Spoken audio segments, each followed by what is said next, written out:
Hey guys, welcome to week 3. I'm doing the scenery a little bit outside, trying something different. So this week is not much of a lecture. I don't really have much to show you, but I want to kind of go over the couple things that we will be working on this week. As you look in the book, there is we're going over some new. I'm trying to think here.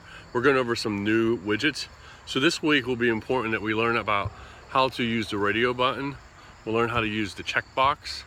We'll talk about the toggle button. Obviously, we'll use the button. We'll talk about how to use notifications, the dialog box. And now there's another one called the seek bar. I did not create a video on it, but there is some text in the book. And one of your assignments this week is using the seek bar. So what I did is, if you take everything that we learn in the videos, they all pretty much stay intact with the same information. So, and the radio button. So the first video that I provide this week is I do a kind of a recap of last week. I know that there were some issues with audio, and I'm working through that, hoping that improves with the software that I'm utilizing. So I kind of went through the constraints because I know the constraints was a problem for some of the students. So if you watch the video on the constraints, just remember you have two windows. You have the window on your left, which is the window that you can see, and the window on your right is kind of like a background, like a blueprint, and that allows you to see your objects that maybe you have hidden, whatever the case is. But the window on the left is the one that you want to utilize. So like, for example, if you add a button to your screen, you'll have 4 sides to it: top, bottom, left, and right, and there'll be like a little circle on each side. So what you need to do is take your mouse with the left side and click on it and move it up to the top, the left, the right, and the bottom, but you need to attach it to something. So for example, if the button is the first thing, you need to attach it to the way to the bottom of the screen.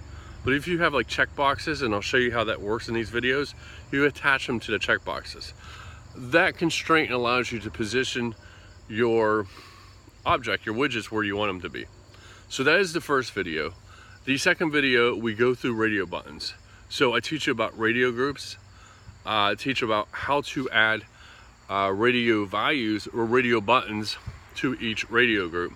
So we'll go through that, and we'll choose something. I forget exactly what we choose. I will use the invitation.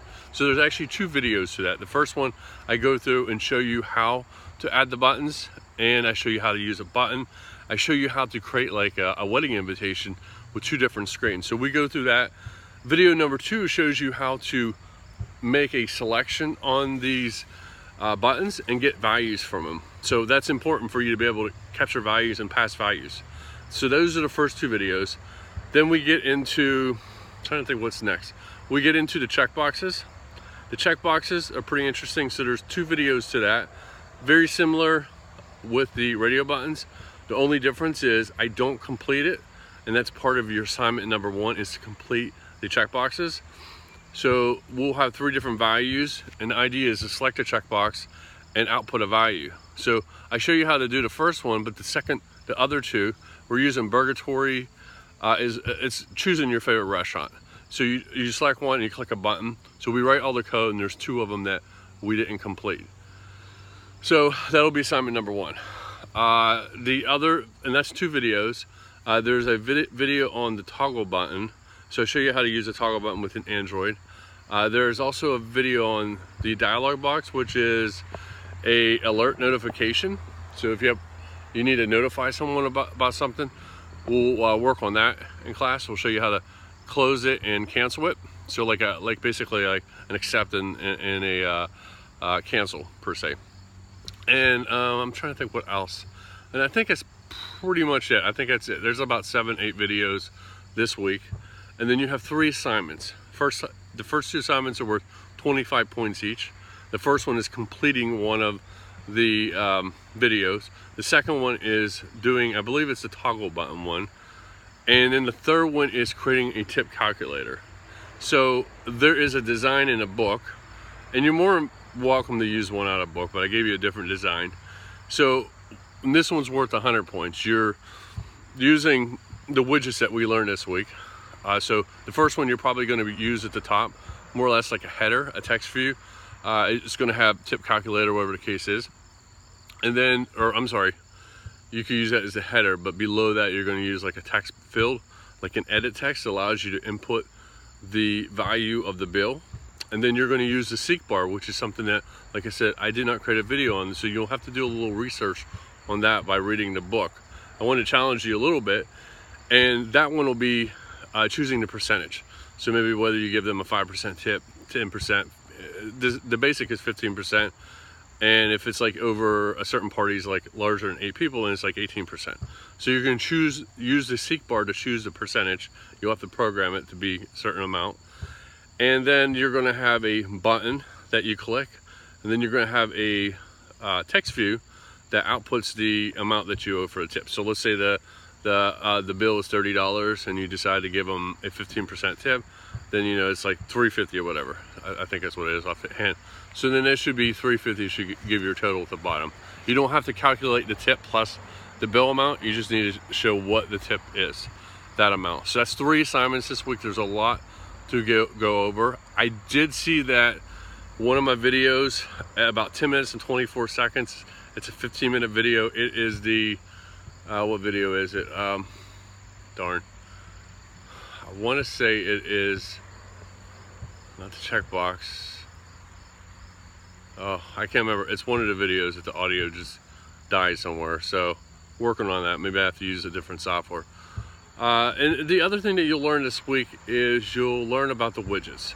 So you'll learn how, if you create a widget, like use a radio button, or maybe if you use a checkbox, or whatever the case is, you'll learn that there may be widgets that doesn't come with Android, so you just have to either click on the button to add them, or just enter them. So just get used to entering, importing Android.widget. Whatever that widget is. So that's pretty much it this week. I mean, there's a lot of videos to cover. This is week 3, and I am still working on a list for the final project. That's the other thing that I wanted to talk about, is there will be a final project. I don't really, what I've learned in the past by doing final projects is, before I would try to sign a specific project, but that's not fun. I want you guys as a group to come up with a project that you want to work on, but also use what we've learned in class. If you want to use something that we didn't learn in class, I'm perfectly fine with that, absolutely. But I know that you're not going to be able to add everything. So let's say that hypothetically you want to build a database that you add users and display them. Okay, so we know that we're going to learn SQL in the future, so you could probably start working on the project and start using some of the information that you've learned in this course right now. So easily you could hard code the values, and later on you connect it to a database once we get to that, down the road to that aspect of it. But I'll be sending out a list. I'll compile a list this week and send it out to you guys, and I want you guys to use Slack. If someone does not have Slack, send me an email, send me a message. I'll go through the list and double check who is on Slack and who's not on Slack. So we need to be on Slack to be able to communicate with each other. Use FaceTime, use video chat, whatever you have to use. It's going to be challenging, I promise you that, because you guys are all online versus being in person.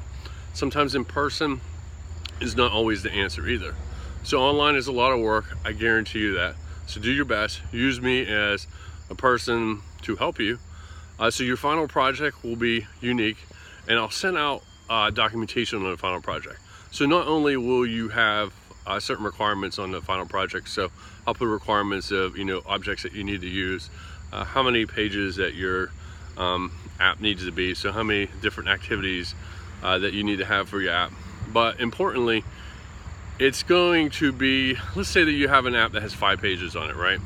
So maybe one page is a thank you, maybe one page is to add users, maybe another page is to display users, and maybe the other 2 pages to edit and delete users, so maintenance per se. So thinking out loud, your project will be, each person in the group will be responsible to not only add source code, I want to see source code added by each person. So I don't want to see, okay, I have John in the group, and I have Jane in the group, and I have Bill, Mike, and Charles. I don't want to see John doing all the work and no one else in the group added code. So you guys have to use your code and check your code in. I will talk about, which I think will be useful, we're all using the master branch. I'll talk about, I'll set up a video and show you guys how to create a different branch, something called a feature branch that allows you guys to have your own branch kind of like your own environment, your sandbox. You can write your code there, and then once your code is ready to go in, you can check into your master branch so that everyone's sharing that same branch. So we'll talk about that. And it'll also, the other thing is there's going to be a presentation aspect of it. So you guys will have to split that up, and we'll talk about that in upcoming weeks as well. So that to me is not real important. So it'll be a presentation, adding your code, and everybody being involved. So if you have any questions, please reach out to me. I think the project's worth maybe 600 points. It's a pretty significant project. Thank you for watching, and have a good week. Bye.